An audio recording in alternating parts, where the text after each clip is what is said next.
అందరికి నమస్తే. సంక్రాంతి సీజన్ మొదలైంది కదా, కైట్స్ ఫ్లై చేయడం స్టార్ట్ చేశారా?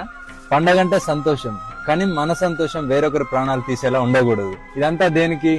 Yes, Chinese manja, Chinese nylon and synthetic fibre coated with glass powder. అంటే దీంట్లో గాజు పొడి వాడతారు.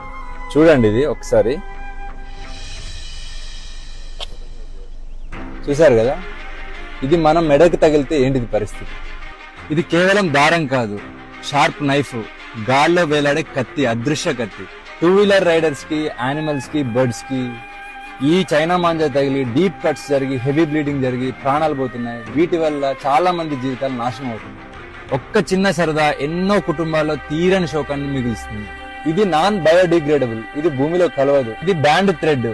ఈ మాంజా ఎవరైనా ఇల్లీగల్ గా అమ్మితే మీ నియరెస్ట్ పోలీస్ స్టేషన్ లో రిపోర్ట్ చేయండి.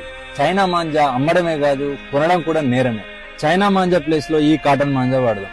మరీ ముఖ్యంగా ట్రాఫిక్ అండ్ పవర్ లైన్స్ లేని దగ్గర, ఓపెన్ గ్రౌండ్స్ లో మాత్రమే ఫ్లై చేద్దాం. పిల్లల్ని మాత్రం మీ ప్రెజెన్స్ లోనే కైట్స్ ఫ్లై చేయనివ్వండి. మీ సరదా ఎవ్వరికి శాపం కాకూడదు. For this Sankranti, say no to China manja. Thank you. Jai Hind.